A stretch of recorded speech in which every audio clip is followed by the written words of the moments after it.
Assalamualaikum. Halo Sobat Dion Kuy. Belakangan ini kita digemparkan dengan peperangan antara Rusia dan Ukraina. Sebenarnya konflik apa yang membuat peperangan itu muncul pada abad 21 ini? Kenapa Rusia menyerang Ukraina? Apa salah Ukraina? Bukannya Rusia yang menyerang Ukraina lebih dulu. Berarti apa Rusia yang salah? Kalau Ukraina ingin bergabung dengan NATO, kenapa Rusia marah? Sebagai negara berdaulat, Ukraina berhak membuat keputusan sendiri, bukan? Lalu kenapa Vladimir Putin mengamuk saat mendapat informasi dari Kyiv kalau Ukraina sedang bersiap-siap akan bergabung dengan NATO? Karena Rusia merasa terancam. Coba lihat peta. Ukraina posisinya sangat dekat dengan Moskow. Vladimir Putin langsung siaga. Jika Ukraina menjadi member NATO, sudah pasti AS akan membuat pangkalan militer di Ukraina. Ini jelas menjadi ancaman buat Rusia. Jika terjadi perang terbuka antara AS vs Rusia, maka ibu kota Moskow sangat rentan diserang dengan rudal balistik. Coba ingat dengan sejarah Perang Tabuk. Kenapa Rasulullah langsung siaga membentuk pasukan dan bergerak ke Tabuk saat mengetahui ada konsentrasi pasukan Romawi di sana? Padahal Kaisar Heraklius bersama prajuritnya belum melakukan apa-apa. Pasukan Romawi hanya berkemah sambil sesekali latihan berperang. Nah, disinilah naluri Rasulullah sebagai panglima militer bisa dikatakan brilian. Pemimpin mesti bersikap visioner. Saat awam belum bisa memprediksi apapun. Rasulullah sebagai panglima perang sudah berpikir jauh ke depan.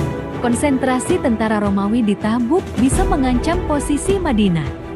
Sebagai kota administratif kekhalifahan Islam, jarak Tabuk dan Madinah kurang lebih 700 km.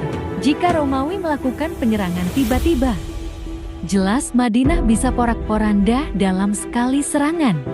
Tidak ingin kecolongan, maka Rasulullah beserta sahabat bergerak lebih dulu. Bagaimanapun caranya, pasukan Romawi harus angkat kaki dari Tabuk, karena kalau dibiarkan bisa membahayakan Madinah.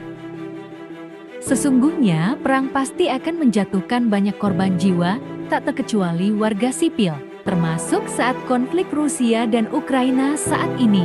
Walaupun Vladimir Putin hanya menargetkan pengeboman terhadap aset vital dan pangkalan militer Ukraina, pasti akan ada korban rakyat sipil.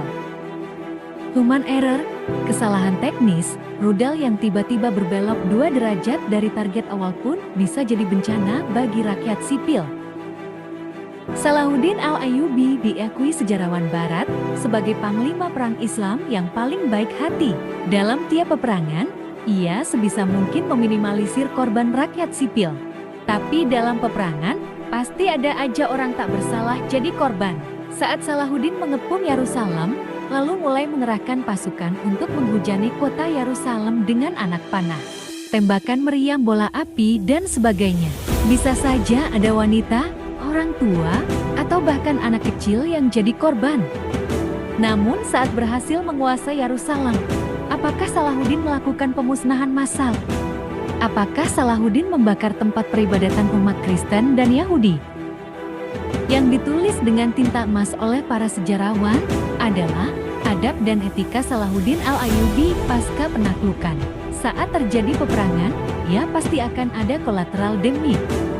Itulah sikap brilian yang diputuskan antara Presiden Rusia Vladimir Putin dengan baginda Rasulullah Shallallahu Alaihi Wasallam untuk mempertahankan wilayah dari serangan musuh.